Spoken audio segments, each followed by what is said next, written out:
안녕하세요. 화학세상의 화학세일기맨 김건아입니다. 유기물질이 연소하면 발생한다는 이산화탄소와 일산화탄소 두 물질은 그 구성 성분과 명칭이 비슷한데요.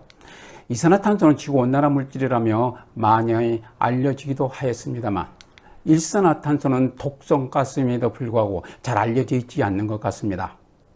오늘은 일산화탄소는 이산화탄소와는 어떻게 다르며 어떤 독성을 가지고 있는지 알아보겠습니다.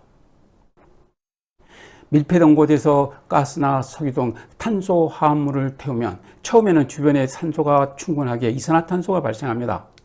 그러나 주변에 산소가 부족해지면 탄소가 불완연소하여 일산화탄소가 발생합니다. 우리나라 과거 1980년대 초까지만 해도 연탄가스에 중독돼 사망하는 사람이 한 해 2천여 명에 달할 정도로 많이 발생했습니다. 연탄가스 중독은 쉽게 말해 일산화탄소 중독이었습니다. 일산화탄소는 가정에서 가스나 등유가 연소될 때 발생될 수 있는데요. 일산화탄소는 무색, 무미, 무치여서 그 발생의 감지가 어렵고 독성이 매우 강합니다. 그래서 난로 등을 사용하는 겨울철에 일산화탄소 중독으로 사망하는 사고가 종종 발생합니다. 일산화탄소는 유기물이 불완전 연소할 때 발생되는 물질로서 쓰레기 소각로에서 많이 발생하며 자동차 배기가스나 담배 연기에도 일산화탄소가 포함되어 있습니다.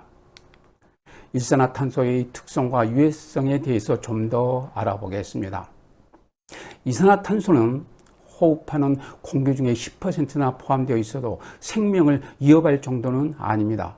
그러나 일산화탄소는 0.1%만 섞여 있어도 가스 중독으로 생명을 잃을 수 있습니다. 이산화탄소와 일산화탄소는 같은 원소로 구성되어 있음에도 불구하고 화학적 성질은 전혀 다릅니다.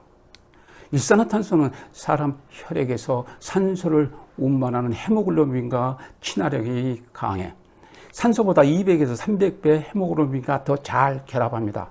그래서 일산화탄소는 헤모글로빈의 본래 기능인 체내로의 산소 전달을 방해하기 때문에 일산화탄소에 심하게 노출되면 산소 공급이 중단돼 목숨까지 잃게 되는 것입니다.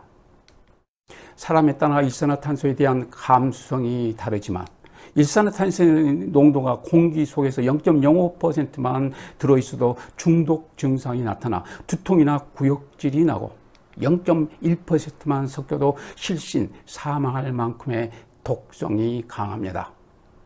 특히 두통이나 구역질의 증상을 느낄 정도일 때 이미 운동 중추가 손상되어 피난 행동 등을 취할 수 없는 경우도 발생합니다.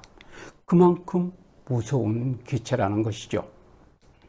바람이 잘 통하지 않는 곳에서 무엇인가를 태우고 있다가 두통이나 구역질을 느낀다면 주의해야 할 것입니다.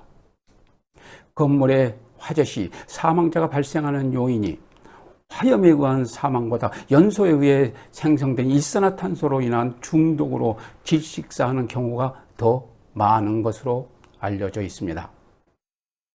요즘은 가정에서 연탄은 거의 사용하지 않고 도시가스 등을 사용하는 가정이 대부분이고 보일러 제작 기술이 발달하여 불완전 연소를 줄이고 가스 누출을 방지함으로써 일산화탄소에 중독되는 사고는 급격히 감소하였습니다. 끝으로 일산화탄소 발생 방지 및 중독을 예방하는 방법입니다. 먼저 평소 집안의 보일러나 난방기에서 불완전 연소 가스가 새지 않는지 사전 점검하고 관리하는 것이 중요합니다. 또한 실내에서 나무나 석탄 등을 연료로 난로를 피울 때는 항상 조심해야 하고요. 그리고 환기가 제대로 되지 않는 집안 등 밀폐 공간에서 장시간 가스레인지를 사용하게 되면 일산화탄소 농도가 높아질 수 있으므로 주의를 기울여야 합니다. 무엇인가를 연소시킬 때는 통풍이 잘 되게 하는 것, 즉 환기를 잘하는 것이 가장 중요합니다.